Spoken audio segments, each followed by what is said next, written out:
What is to become of us in this third summer of the Maelstrom, 1864? Every man is called to arms, but I fear the Confederacy is dying. My dearest joy, my star and love, is now gone. And so then, my soul, cold and barren. My great wish, though too late, is to have a father, husband, or son come to the loving embrace of his longing family.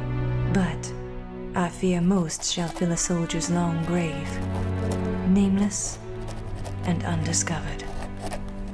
President Davis has suffered through this war too, and knows well the anguish of his citizens.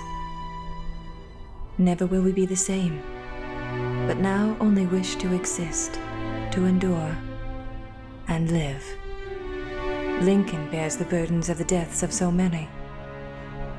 Both leaders command their generals to push on to victory, for they shall be blessed by Providence. General Lee met General Grant in the wilderness, a battle in which wounded men were consumed by burning brush, burned alive, and lost but to God forever. And Grant, undeterred, moved south once more. The armies attacked the farms, mills, and the food stores of the population. War has become fire, brutality, and desolation. Lee's men, fighting in their fortifications, beat off the hordes of Yankees.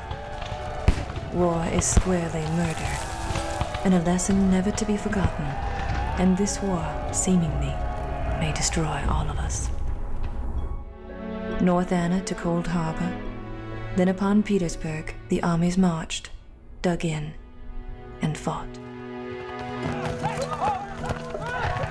It was systematic killing.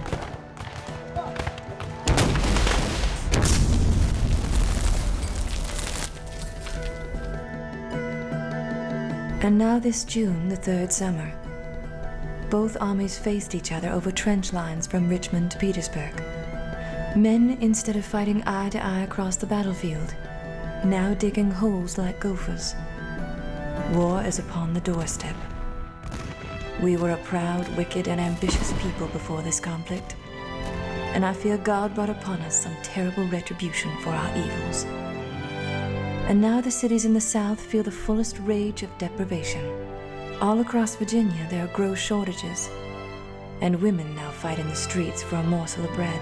But as I may be a culprit, can the same be said for an infant who wails from the pains of no food?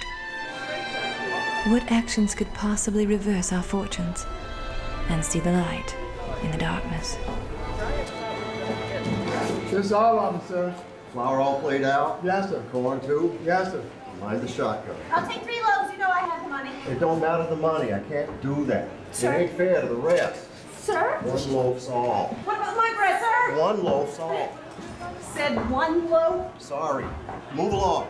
Yes, move along. Move yourself, trash. Mr. Murphy, I have the money here. My money's as good as Only 3 loaves. got these left till the end of the week or more. There are other women. How much, sir? How much? Come on. $6. Sir. $6. Yankee peddler, it was 4 when I got in line. For you, Mr. Murphy, sir. Tyra. You bread to her? Pass my best to Miss Goop. My life. No Negro gets bread instead of she's only doing what she's told. Unhandy cow. Come on, give me my bread, man. We're close. She knows better than I me. will always be better than you. Go get help. Some in the street. To me. Well, are you hiding all that bread? Steal from me, quit! No! Guards! No! Guards! Please! Let me go! Let me go! No! No!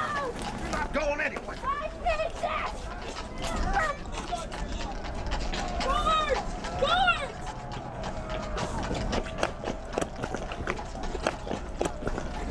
Let go of my bread! I will crack you! Guards! Calm this rabble. Get your hands off of me, you dog! Give way! I'll have none of this play! You would never see Mrs. Davis fighting with her hands and knees like a dirty old chicken! Help! Are you going to shoot us? Are you going to shoot us? Get back! Ma'am, get back!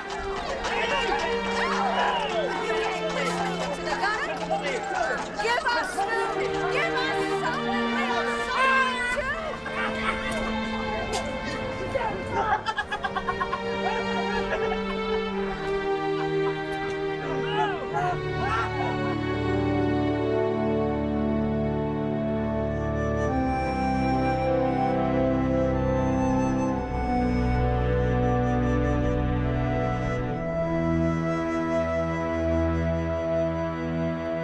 This war isn't Mexico. And I don't pretend to know what's best for the Army anymore. Desperate times. No matter the circumstances, Mr. President, your opinion matters. We are in more dire straits than ever before. That Lincoln has armies eyeing both Atlanta and Richmond. Thank God for John Breckinridge holding the valley. Yes, and he's holding it with a strong fist, Mr. President. That's exactly the way John does. And as for my army, we're digging trenches faster than Grant can come around our flank. Why, my men are rapidly becoming groundhogs. Mr. President? Yes, come in, please. General, would you care for a sham coffee or a sham tea this evening? Sassafras would be fine. And greatly appreciated. Thank you. You know, old George McClellan's the Democrats' candidate, and he's promising immediate peace. That proves to me that the Yankees are more tired of this war than I thought. But Lincoln... Mr. President, can I conclude from that statement that you intend to vote for Mr. McClellan in November? Our first priority is the valley. Our soldiers must eat, and our civilians must eat. Without our farms free from the torch, hunger will kill this Confederacy. Well, hello, young sir. Now there's a fine young soldier for you, General. And y'all might just as well come in too. I see you there. Boy. Mrs. Davis. Mr. Lee, Good evening, General. Good evening. now that you've had your good nights, it's time to turn in.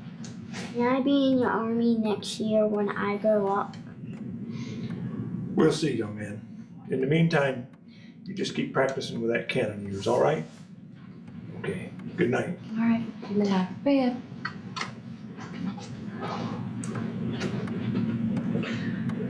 Now, back to the valley, sir. I'd like to share an idea that I had with you. If we...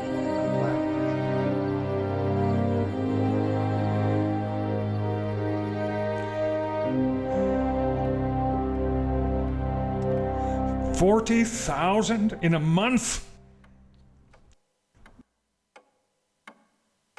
That's 40,000 mothers. What? 10,000 orphans.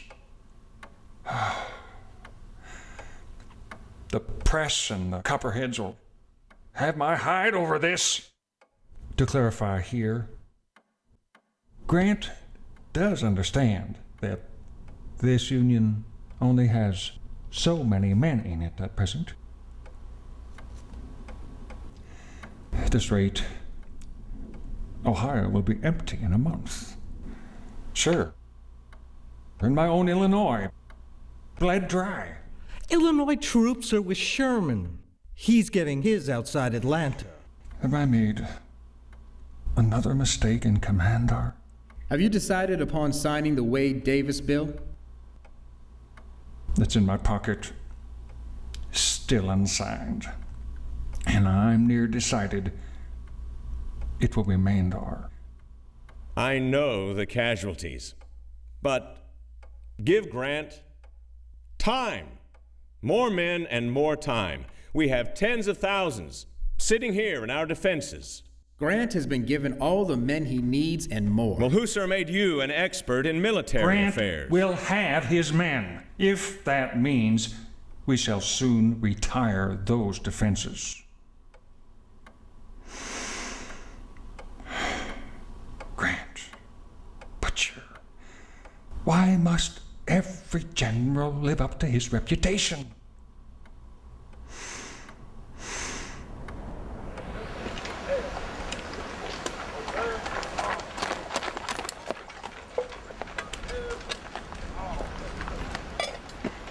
Sir.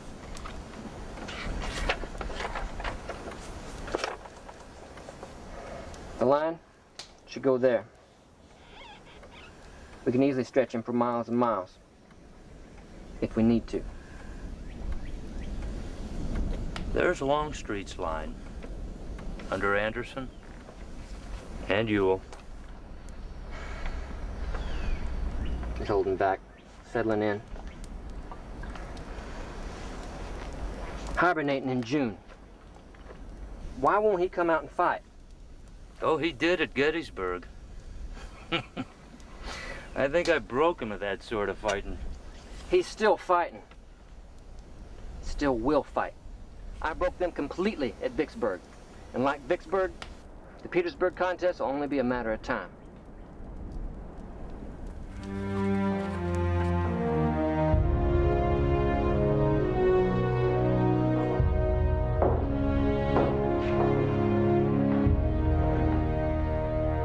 Jube, we need this fight. We need you to clear the valley, Hunter and Siegel, and we need you to do it for the harvest. If this doesn't take place, then the defense of the capital is for naught. I'm going to give you an independent command. I want you to go down the valley. I want you to enter and threaten Maryland. Well, what do I do then? Then you make a feint on Washington, General. Well, it is bold, sir. Yes, it is bold. I had to pick a good man to do it. Longstreet's down, Hill's down. I can no longer maneuver my army. General, I'm giving you the opportunity to escape and take this war to those people on our terms. If we can save enough time between now and the election, we can get Lincoln replaced. I had forgotten about the election. And you've got Gordon. Gordon's a fine young man, full of good health and fight. And the best part of it is he doesn't have to command from an ambulance. I don't have to tell you the seriousness of this situation, General. We've entered into Maryland twice, and both times we've not met with success.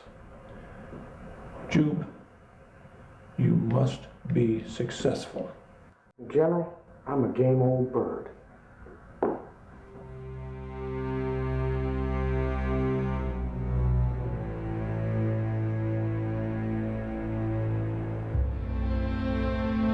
Be prepared to board rolling stock and proceed toward the valley. That valley, gentlemen, is under the torch of the Union Army. Find Hunter and pitch into that son of a bitch. Hunter is a Virginian who would turn his back on his country and his soil. All men have been alongside of us for 3 years. These are the diehards. These are the men we will take into the valley and into Maryland to the end.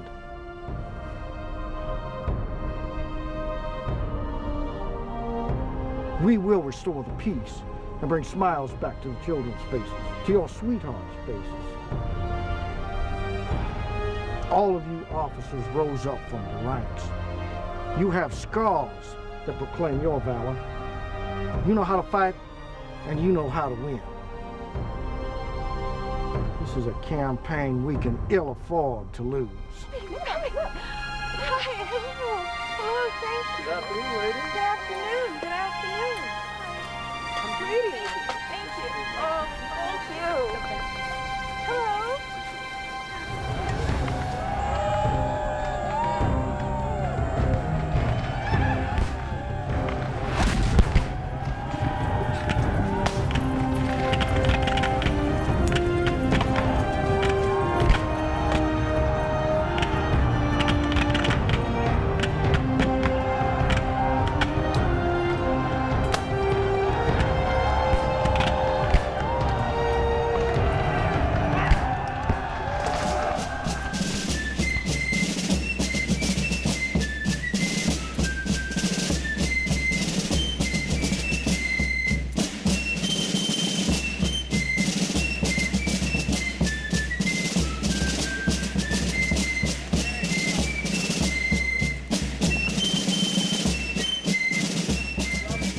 At Lynchburg, Hunter was driven from Virginia in convincing style.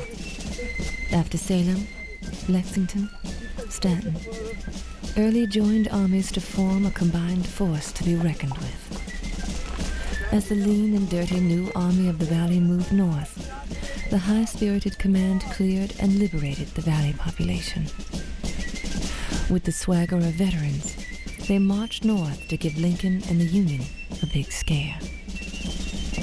With this advance went our prayers, dreams, and future.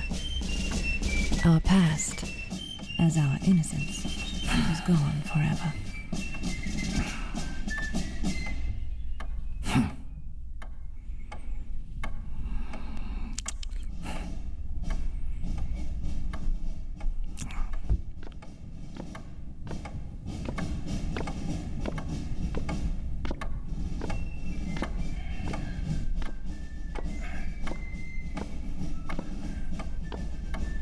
Honor to meet you, General, finally. Well, now I know you didn't come all this way just to say hello. What's the news? Well, General, we have a problem. That states' rights Confederacy you created is being suffocated. Now, by Hunter, you already chewed him up. Well, that's the first step. And I need your help to push into Maryland. Maryland again? Washington City.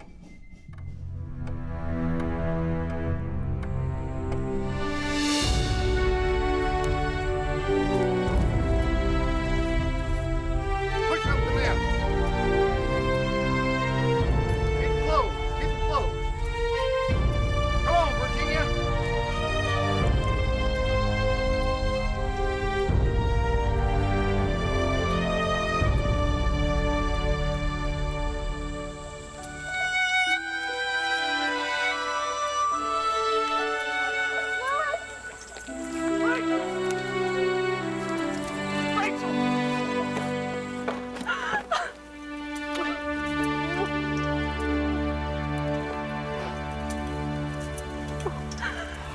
Did the Yankees hurt you? No, I'm fine. We're gonna beat them butt good, you'll see. I can't wait to get back home to you. Make good use of your grandma's old cradle. I don't want to let you go again. Come with me now. We can be at home in peace, in bed. I gotta go. We'll be home in bed. I gotta go. I don't want to, but I have to. Here. Why don't you take all my pay, all right? Just take it, spend it. I don't need it. Just in case. It's gonna be all right.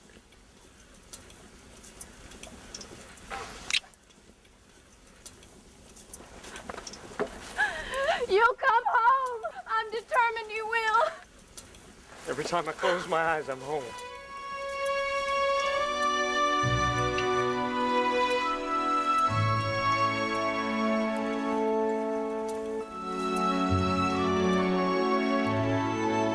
Wash this for me. We'll be back here in a couple of days.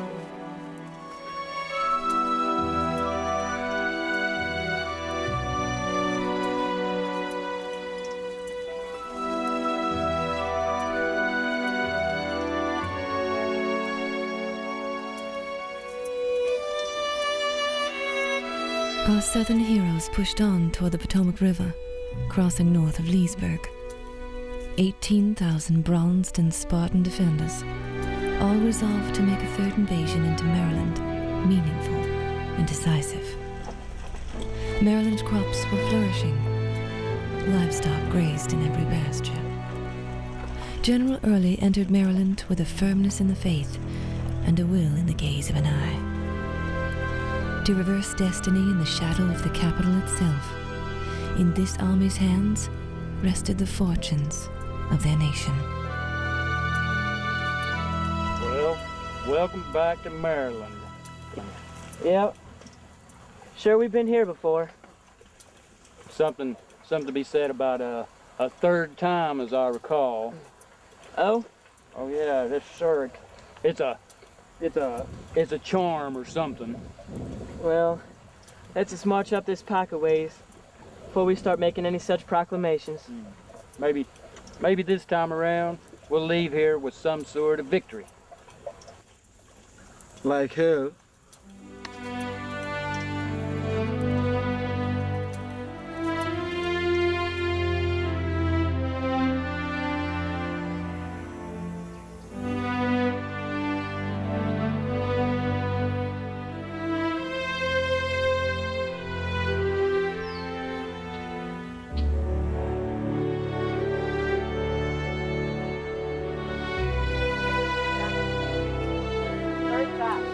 You fellas gonna stay for a while this time? Or are you just here for shoes?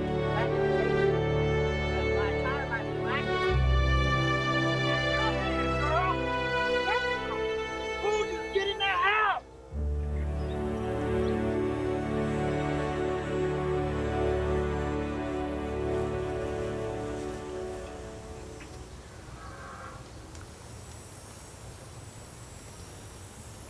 You won't kill it.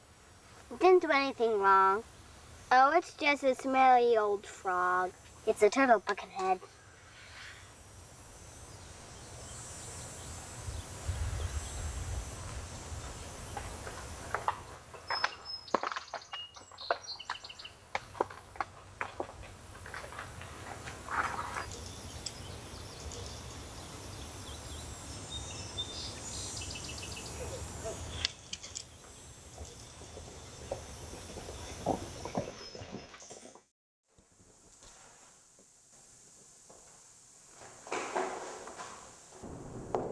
Garrett, sir. Mr. Garrett. Hold it yourself. Sir, a message. Sending the paper. They're coming, sir. A telegram. Who? The hell are you? Rebs are threatening the rail, sir. I seen them.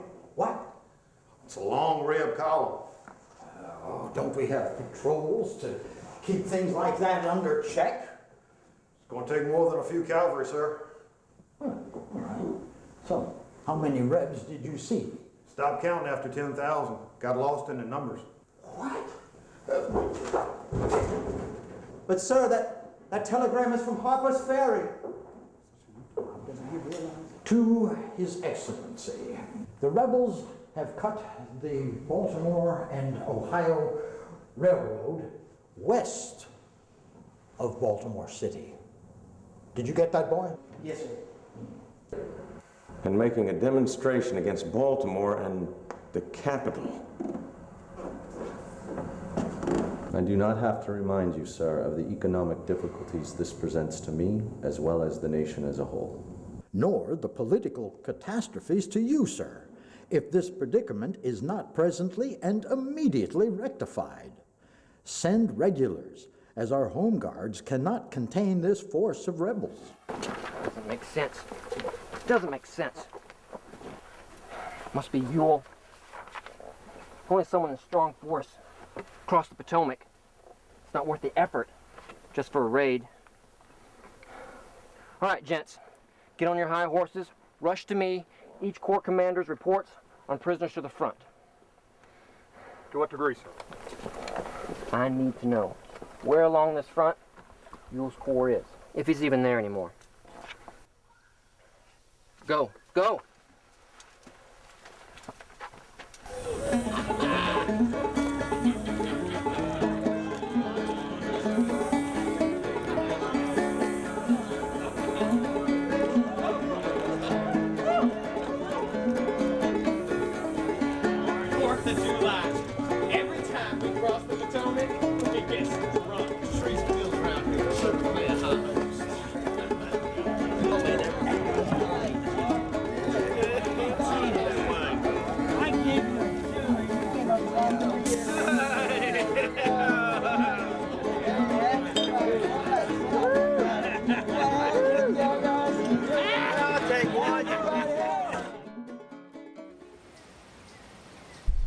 National Army generals across the South had laid waste to Southern farms. The Valley Army would have been just in the destruction of Unionist towns, as the war had now become Old Testament. General Early received ransoms and tributes from the scared and trembling populace of Hagerstown and Frederick, Maryland. The conflict had now become ugly and bitter. A war between two societies. A total war.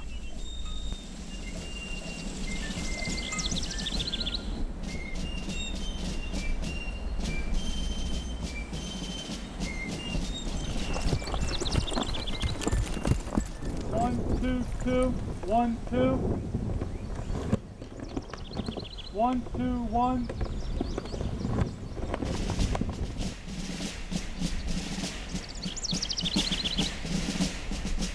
General Lew Wallace of Indiana commanded a remote posting north of the capital and far from the fighting, an area between his headquarters in Baltimore and Frederick City to the west. His men were amateur and novice soldiers who enlisted only for a few months.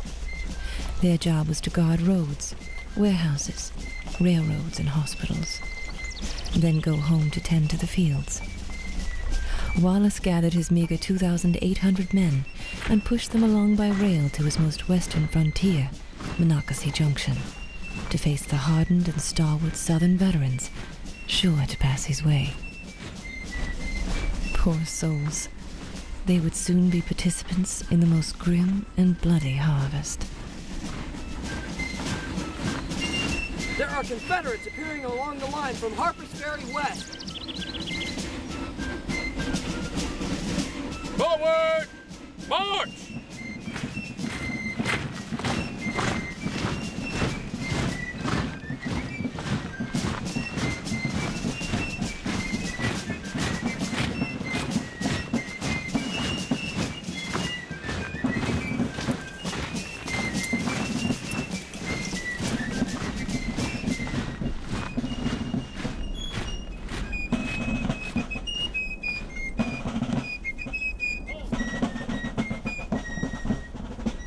Let him display his true strength to me, and upon which road he concentrates will reveal his true target, Baltimore or the capital.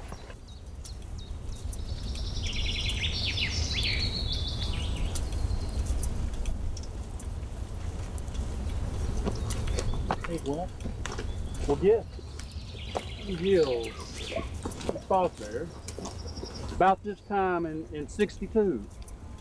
Lyman died there, remember? Let's go. Seems like every time we cross them hills, we go off, get in a big fight, something bad happens.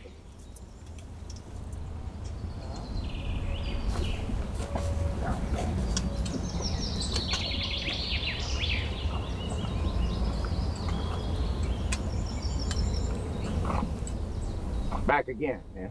You boys seem to like our part of America. Sometimes we like it a great deal. I didn't think I'd see any more of your butternut coats again after last July. This is my granddaughter, Alana. Been stocking the wine cellar. Need victuals in case you boys get to fighting again. There's the National Army somewhere over those hills just south of Frederick. I know 'em. I'm here taking things all the time. We'll be sure to leave you alone this time. Thank you. Where do the farmers cross their herds across the Monocacy? There's 2 bridges over to Georgetown, down at the junction. One's for rolling stock only. There's a ford about a mile down. Thank you, Mr. Pfeiffer. Like I say, I don't take no sides. I just like to keep up with what's going on, is all. And you fellas been pretty nice to me. Breckenridge, with a strong column, is moving down the Washington Pike toward Monocacy Junction. I will immediately put myself in position to cover the road to Washington City. Sir, the enemy numbers are somewhere between 5,000 and 30,000 men. The position of the Confederate army is unknown. Wallace guarded the 2 main roads east, the road to Baltimore and the road to Washington City. He grasped the import of this impending fight and knew the outcome rested on the speed of Early's march and the steady aim of his green soldiers. With less than 6,000 men gathered, Wallace would have the fight of his his life. How you fixed on your left? I still have a few regiments that are missing. How many do you mean by a few? Nearly 1,200. There's been trouble on the rail lines. But I've sent couriers. 1,200 men. Because to me, in this position, that's like losing 10,000 men. We're used to being freedom's hell, no matter the odds.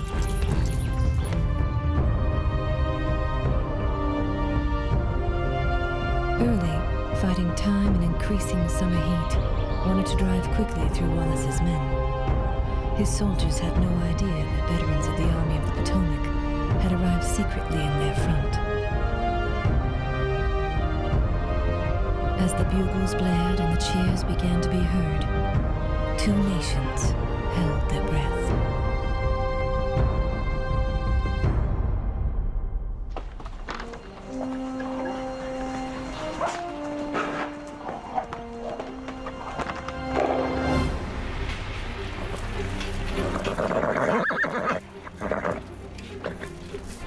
General Breckinridge, you must protect our right and access to the Potomac. Take care of my flank best you can. Hold in reserve at this time. General McCausland, your cavalry brigade must be ready to assist our advance. On my word.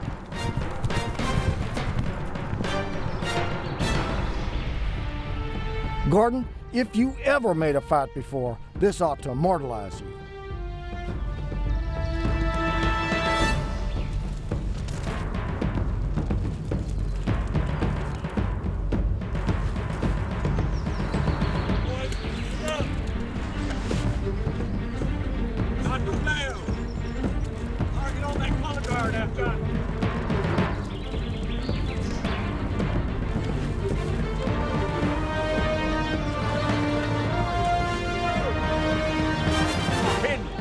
We got boys in that tree line over yonder.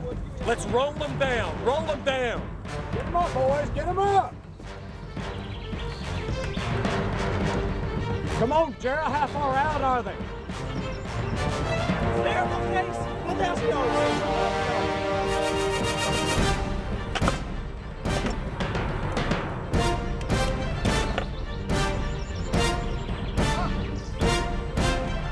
Send them to their makers, boys! Send them to their makers!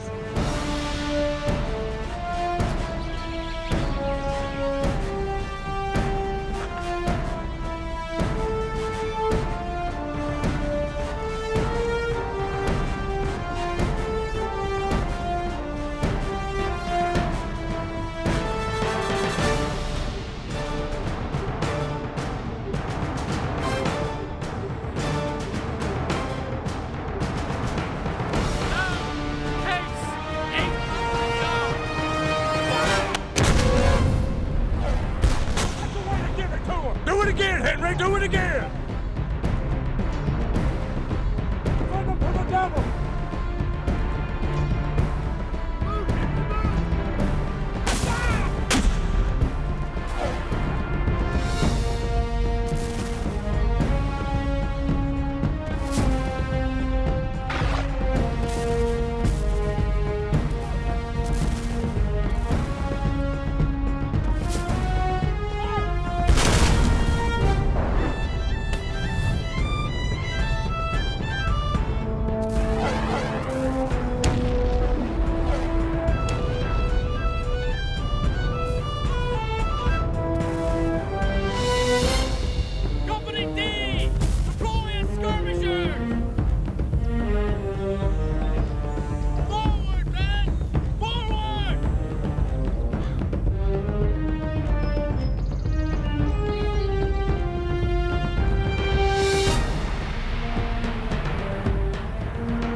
General Rhodes, demonstrate against the bridge over the Monocacy on the Baltimore Pike.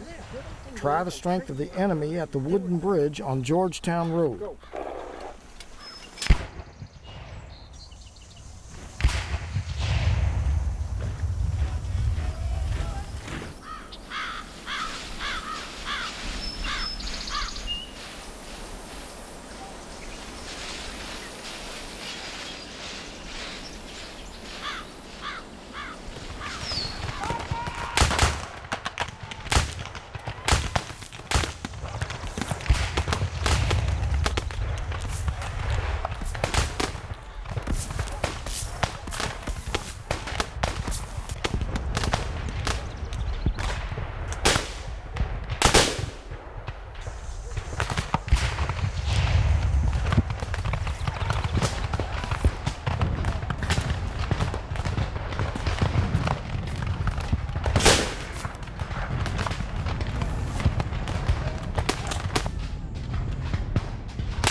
General McCausland, with your cavalry brigade, you must cross the river ford and attack the National Army on the left. We can make no progress against the center, not without a greater loss than I am willing to incur.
and yeave word from the left.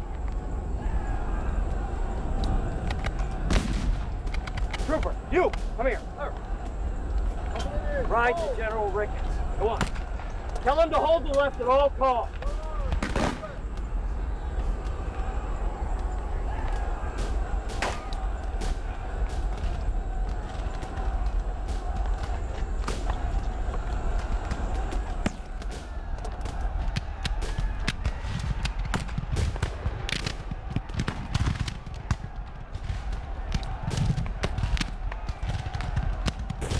Ricketts, a line of men is advancing from the south beyond the cornfield on your left.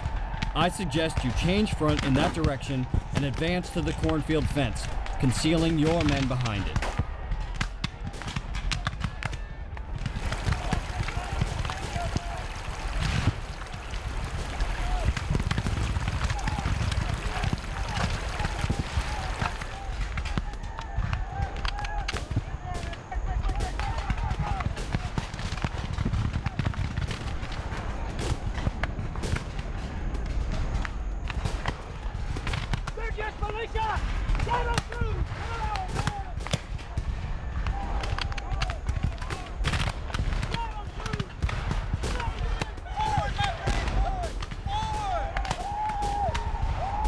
Wait, boys, don't fire until you see the CSA on their waist belts, and then give it to them!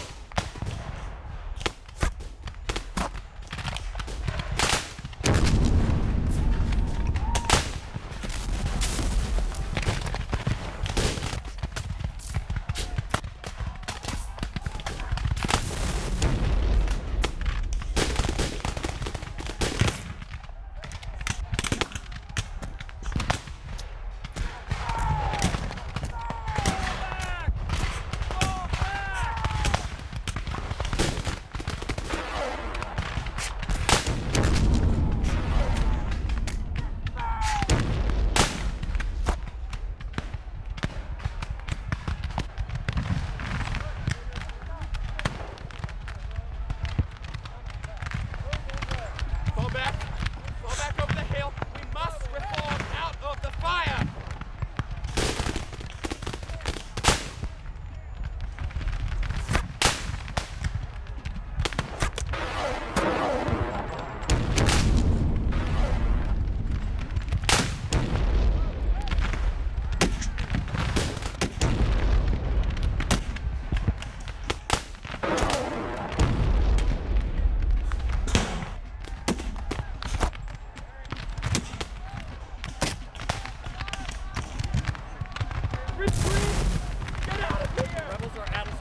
My God, turn the artillery to defend the left.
Come on, men! To the rear!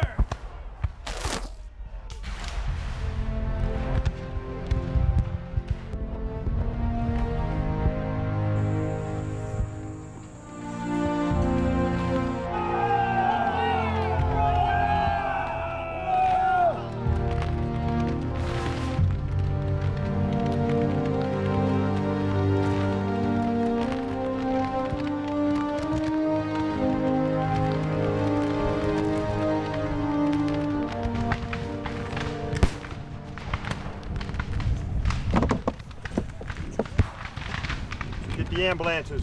We must transport these men back to Frederick immediately.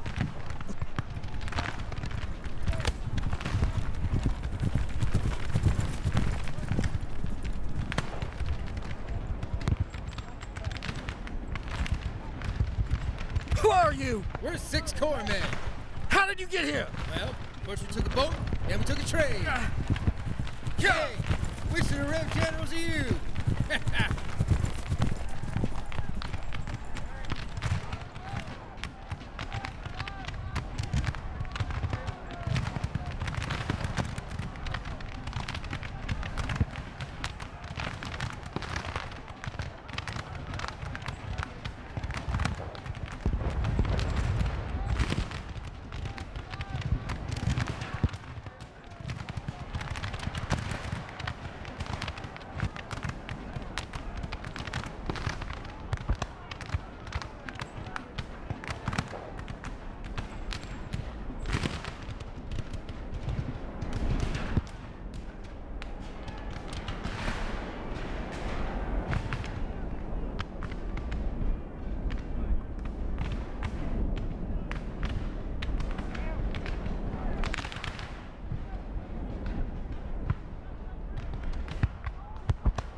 What's going on at the junction and the bridges? To the woods!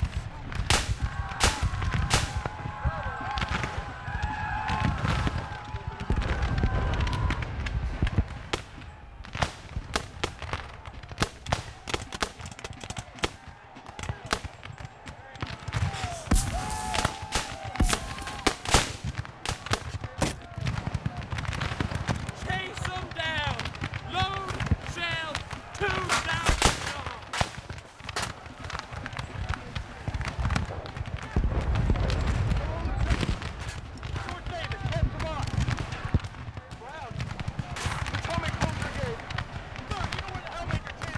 I believe he's left the field.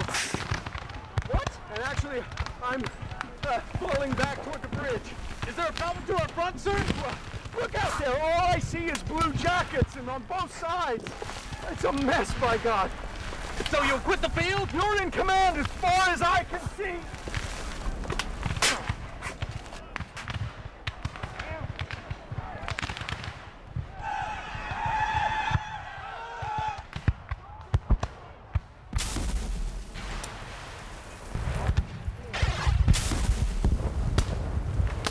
Those men there, get them back to the east side of the river. Tell them to rejoin their command. Go on, with my compliment.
generals. Make it. Right to the center. They want to cross that river bad enough. Let them have a bath. I regret for the citizens of the county. Raise that bridge.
My God! Who ordered that bridge raised? Ride down the river and see what's happened to our skirmishers.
Hurry down to the river and meet those men. That man is brave. I should like to know his name. Yes, sir. On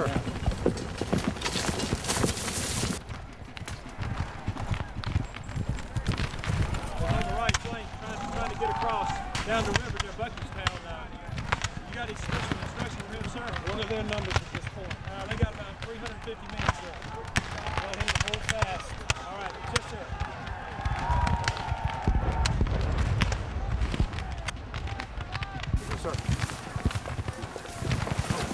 General Breckinridge, move rapidly with Gordon's division to McCausland's assistance.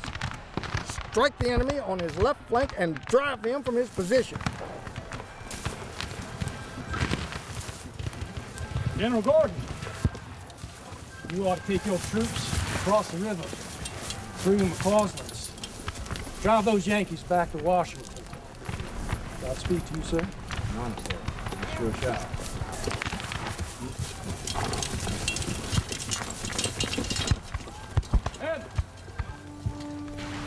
Rio. Oh. Cross the river, drive those Yankees past Washington and beyond. You shall do so until your boot leather falls to the wayside and your gun barrels melt.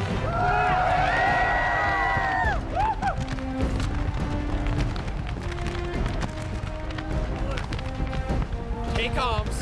No time now for blankets. Get to your places at once. Rat face, forward, march!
muskets. I said leave them. Either our cavalry will pick them up or they'll find their way home. These men will only encumber our march. Do as I say, now! But there's just so dang many of them laying around. Hail sharp! Get out of here! Go on! Get! Go on! Get! Don't stop getting! Harley!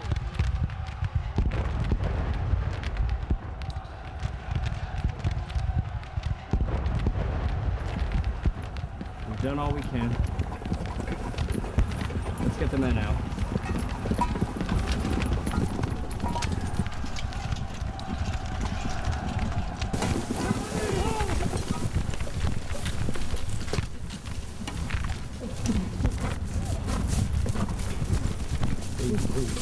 The Army's in a mess after today.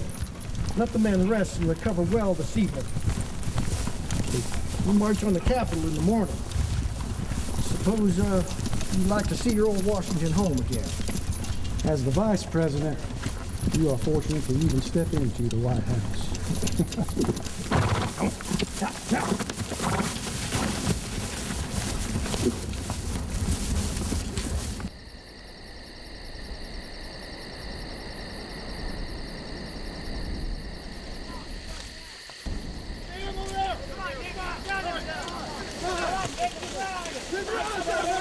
I think I did. Come on! No, don't shoot! Don't shoot now! Don't shoot! Stand up right now! Stand up! Check for a weapon! Check for a weapon! Come on, right now! Come on, get up! Get moving! Get moving! Get in there! Hold it! Hold it! Come on! Don't shoot! Don't shoot! Get down! Get down! Get down! Get down! Keep moving! Go to hell, Johnny. God! God! Punches! Both punches! Both punches! Jesus!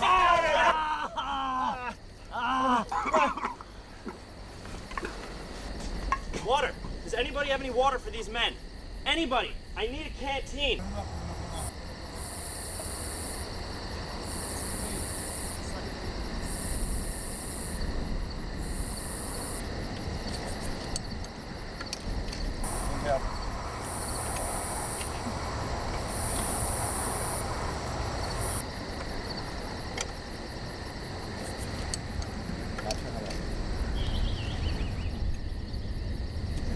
Better off in heaven, sir.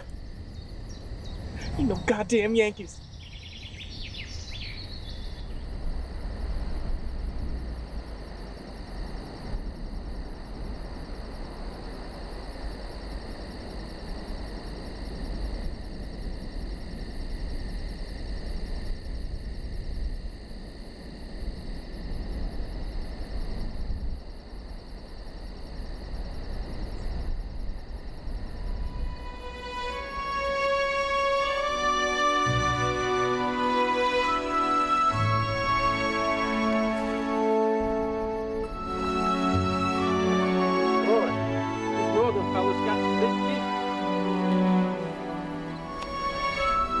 Good on the first try.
The Federal soldiers were driven off on the roads and rail back to Baltimore. At Monocacy, they made a brave stand and had given Lincoln what was needed most: time. They had given a good account of themselves, and as time proved, a gift to their people and to their president.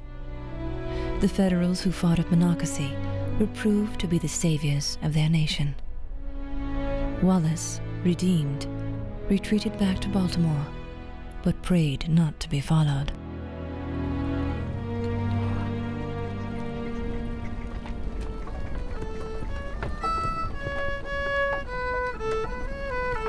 The Unionist population of Maryland fled before Early's men, put to the roads. roads choked with refugees of thousands of disillusioned souls, wondering how this hardship had become burdened upon them. In flight to the safety of the cities, it was their time to feel the sadness and hunger, the fear of fire and defeat.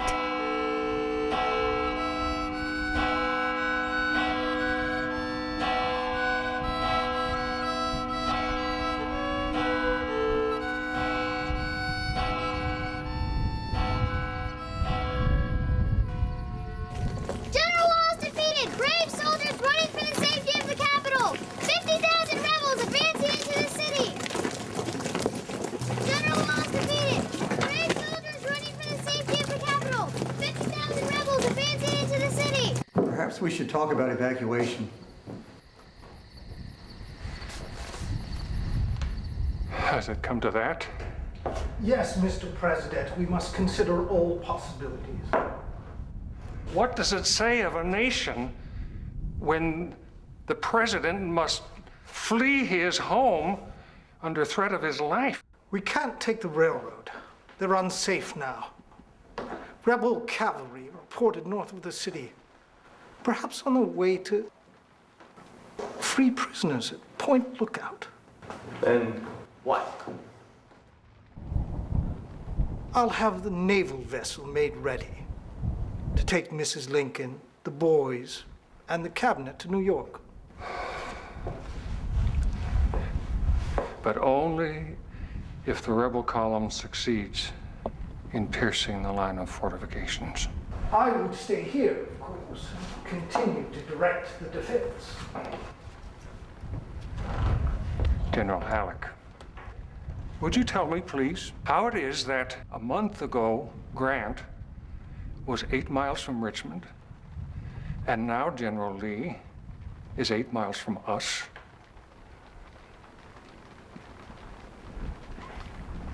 Nothing to say?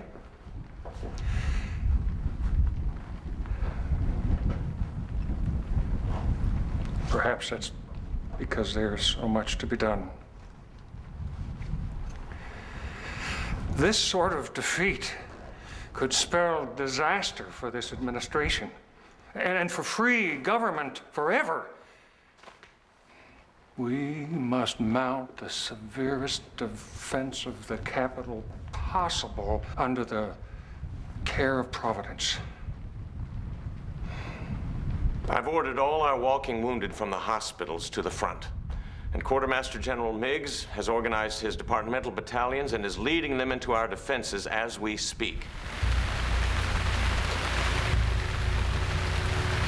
The Secretary of War has directed all orderlies, messengers, military riffraff, invalids, veteran reserve, and indeed, every man in government employ who can put on a uniform and carry a musket to turn out in defense of the capital of this country.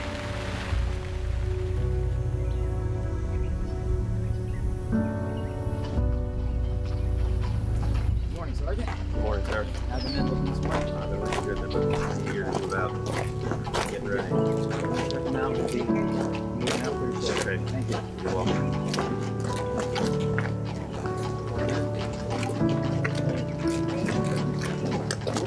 Morning, men.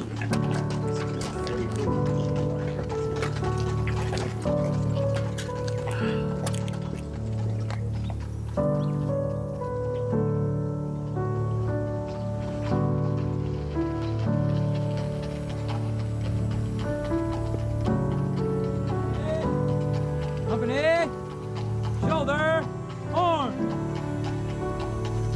Left, face.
me hear the order. 3 men of color, form a line here. 2 men deep, your first squad. Hideout hands, form a line here. 2 men deep, your second squad. Move along, men. Show your papers. Up high. Forward. March. Guide on me.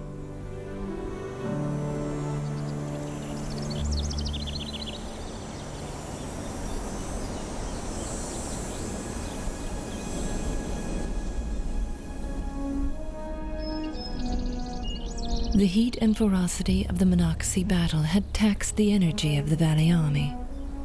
The swagger was beaten from the step of the victors, and it was ordered that the Southerners rest a day before the push on Washington City. The Confederate nation would rue that course of action. It was the beginning of the end for Jubal Early's invasion.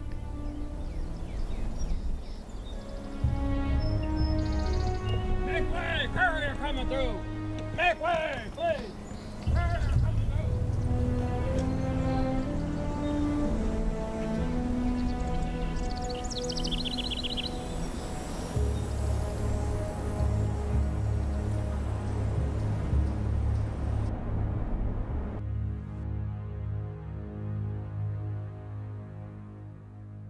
Tell Grant to personally come to the aid of the capital. But no matter what occurs, we must be vigilant, but keep cool.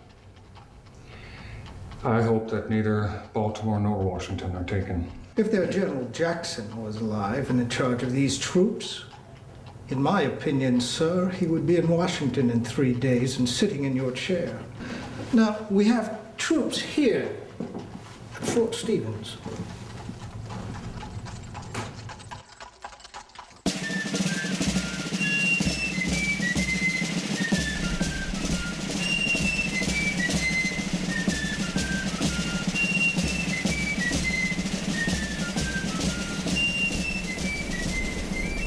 On the right turn, I was supposed to turn at a 90-degree angle, but what are you playing at?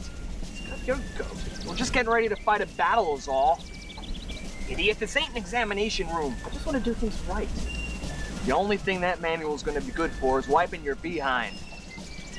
Do you really think you're going to remember 90-degree right turns when the bullets really fly loose?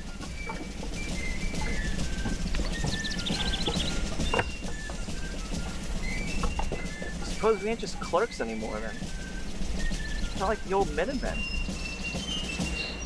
Suppose.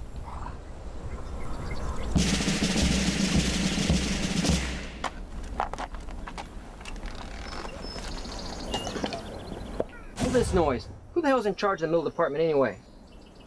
General Wallace, sir. Lew Wallace. Is that the same Wallace from Shiloh? Yeah. Halleck exiled him there. I'll show Wallace how to move troops into the field. General Meade!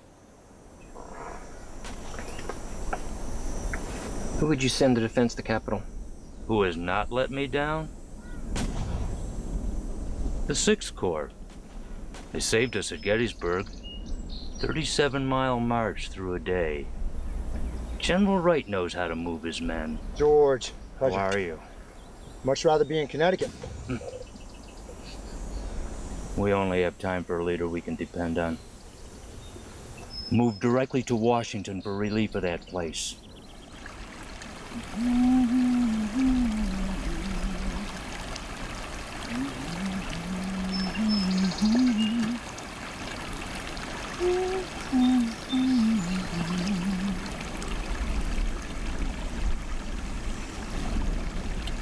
Pennsylvania line, not too far from here.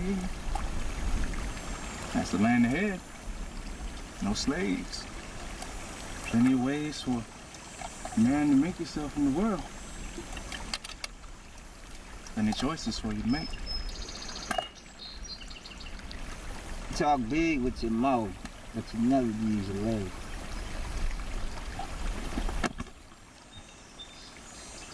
You only get one chance at it. You pick wrong, you picked your last.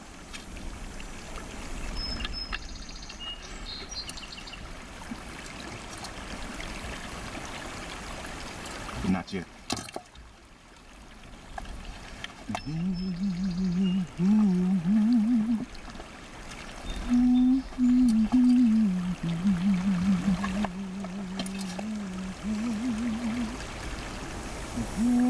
we've lost the initiative. Lost a day's march. That sort of thing could be fatal for this army. It's only one day, General. We need to rest the men before we make the big push in the morning. There's nothing left but militia and shopkeepers in Washington now. They'll be easy pickings. We fought the 6th Corps yesterday with a some world bomb. General Lee pulled a corps from his own line. Just that division. Where are the rest of them? If we hadn't beat him so bad in the valley, Grant wouldn't have sent anyone. I wanted to beat him. Beat Grant. Jackson would have. No matter if the 6th Corps is here or coming. We're still gonna have to ride like the devil. We're gonna capture that capital. That's for sure.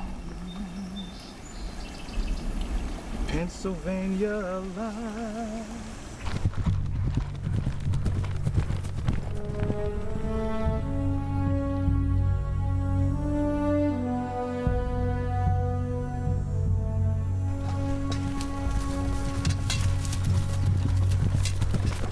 Right into the defense of a lightning man. Just with militia and a few things look like Quaker guns. They're not that, I'll assure you.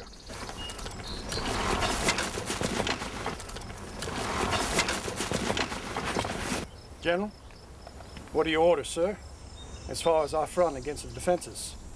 The men will hold and rest. We are overtaxed. I'm begging you to let me press these men and push the initiative while we have it, General. At least let us take the docks to secure any of their troops from landing. We can use Washington's natural defenses against them. I could use my sharpshooter battalions to probe the line and the forts. Do not commit your forces, not yet. Tell General Rhodes to form for an attack in the morning. We'll wait till his men are better rested.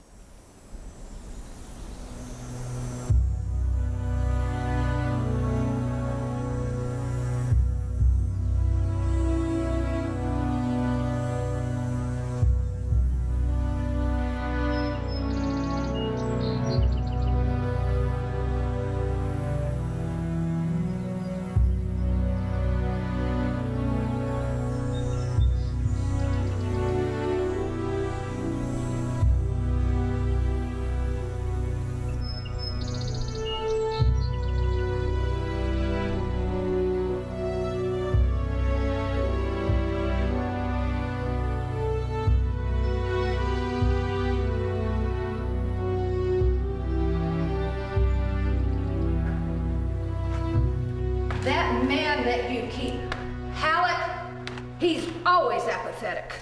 Now, Mother, it appears this year that Southern victory rests entirely on our being voted out of office. And they aim to do all they can to assure that victory. I know. This has become a war of the will of two Americas. Do we have the will?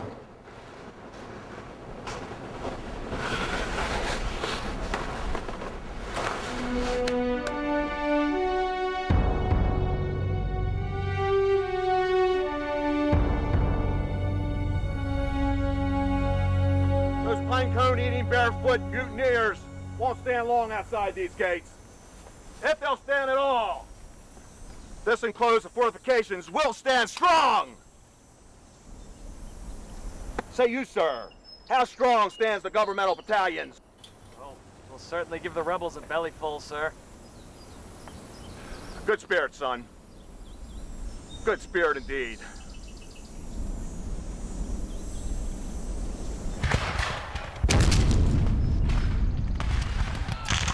General Rhodes, the works ahead are substantial. Examine them in daylight and make an assault if they are still feebly manned. The success of your attack will depend on the character of the soldiers manning the works.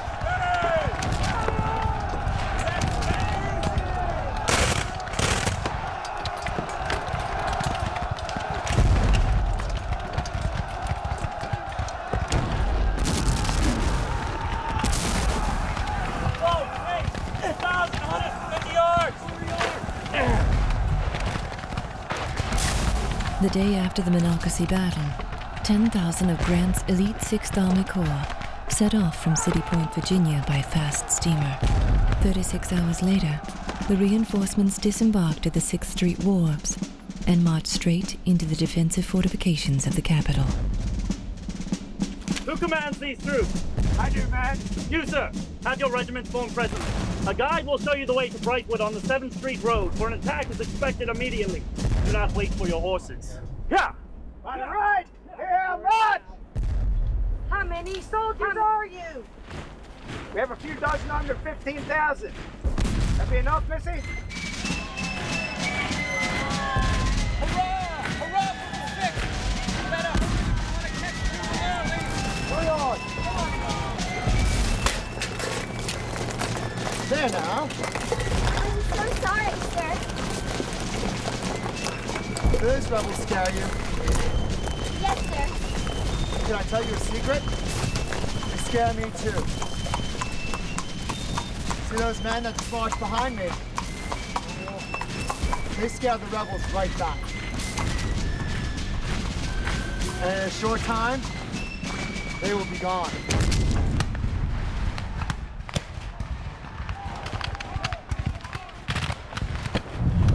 Oh, wait! 1,050 yards! Keep the fire hot before the 6th Corps advances under your gun. You put fire on those reps. Very good, man. Put hot fire on them, Billy. Oh.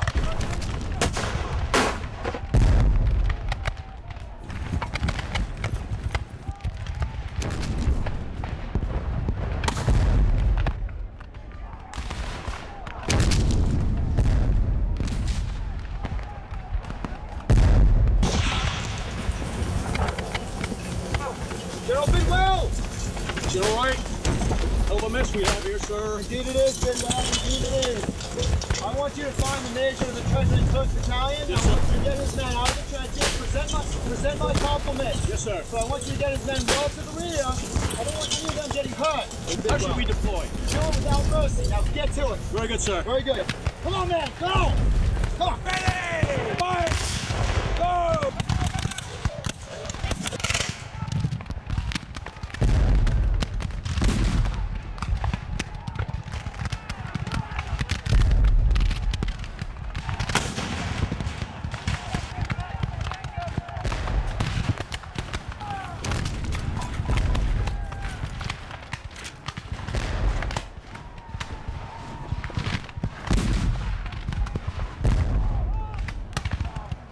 Can't we get these 6th Corps fellas? Everywhere we turn, there they are.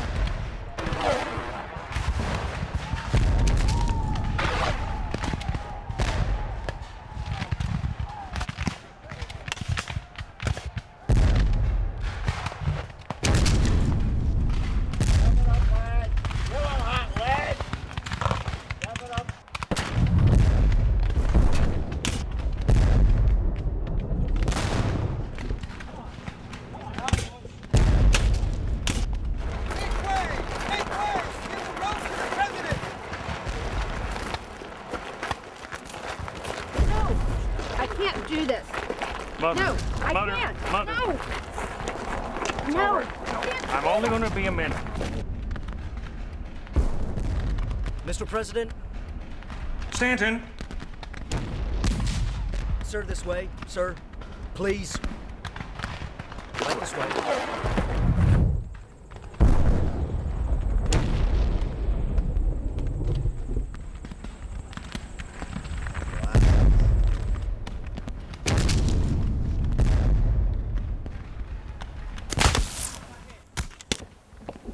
What I hit? Nothing.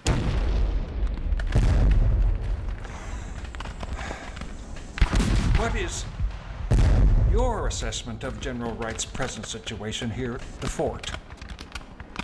Our boys are gonna put a foot in their asses, sir.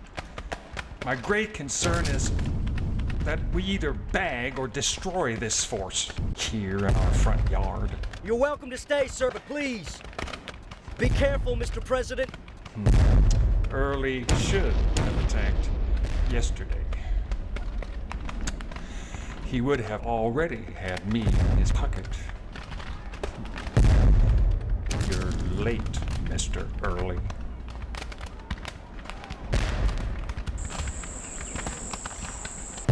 Keep your heads low and fire low, boys. Red bullets may begin to come any time. From the woods, John. Thank you, Simon. I think I'll be all right.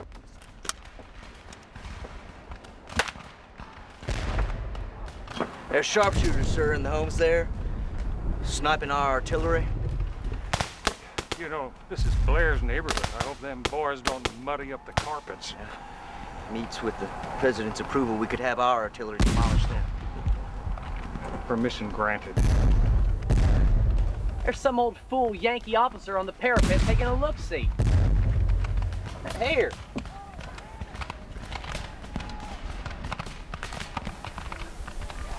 Well, they ain't armed.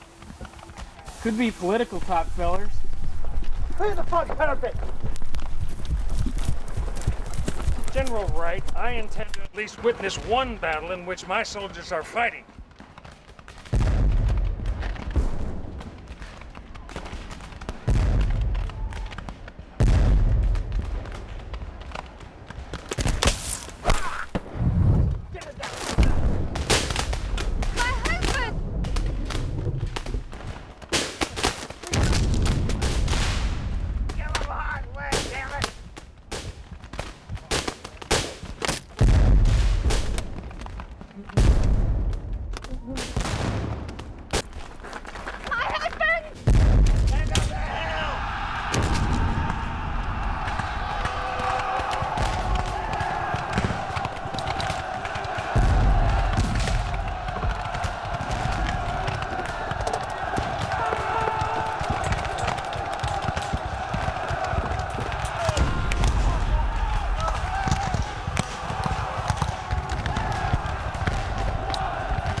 Major, we haven't taken Washington, but we scared Abe Lincoln like hell.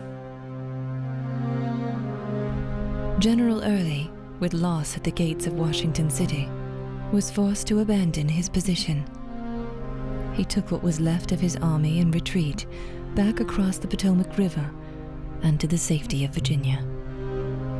The soldiers of the valley remained our guardians and awaited the next onslaught, but the dream was unraveling before our eyes. Yes, the beginning of the end for Confederate military fortunes.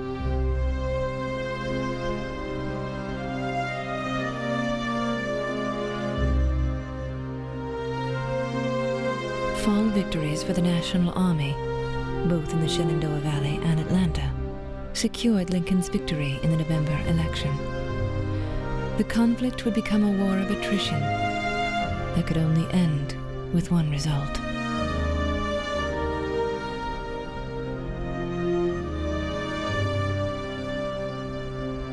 My 4-year nightmare drew to a close, and the nation could only think back to our last hope and love. Lost, but never forgotten. It's a great victory. It's not a victory yet. Not until the legs of Early's men are broken, once and for all.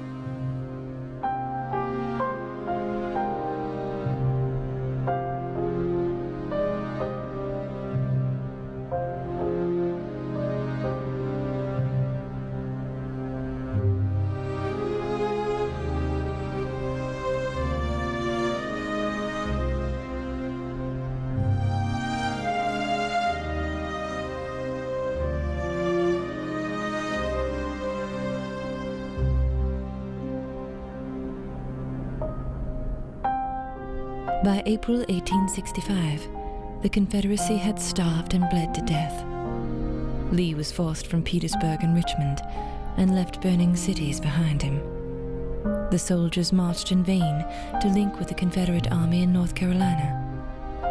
Starvation had brought his once strong army to a halt in the infertile Virginia heartland.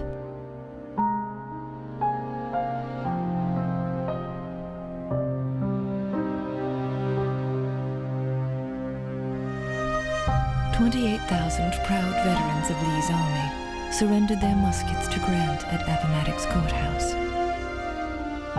With tears in their eyes, folded their flags for the last time.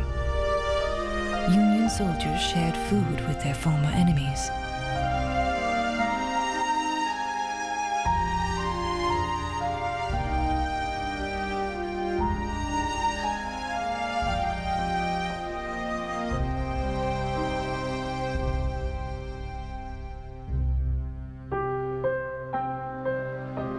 On April 14th, 1865, John Wilkes Booth claimed the life of Abraham Lincoln. Soldiers, still in the field, mourned the death of their beloved commander-in-chief.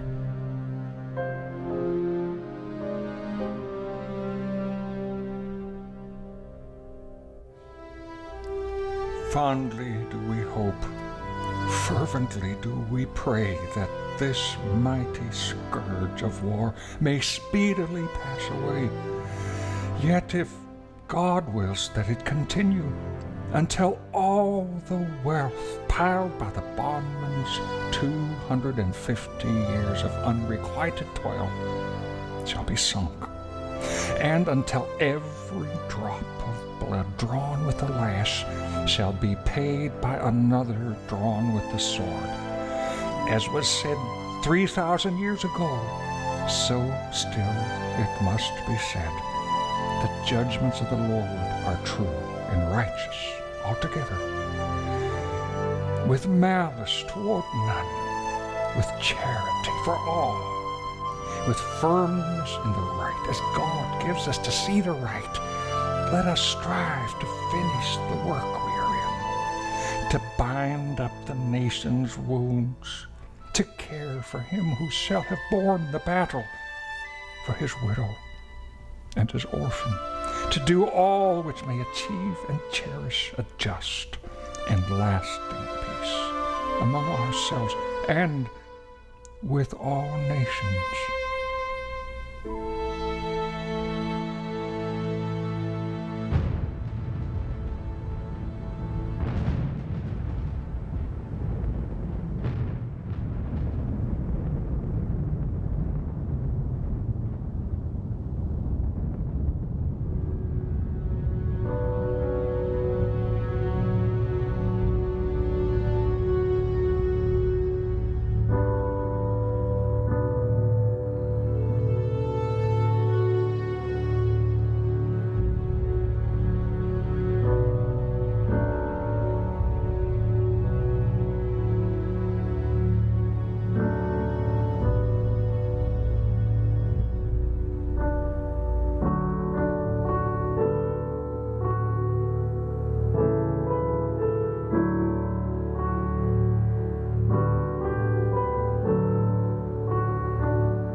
Thanks for watching. If you'd like to help us produce more compelling historical content like this, please like, comment below, and share this video with fellow history buffs. And of course, be sure to subscribe to help keep history happening.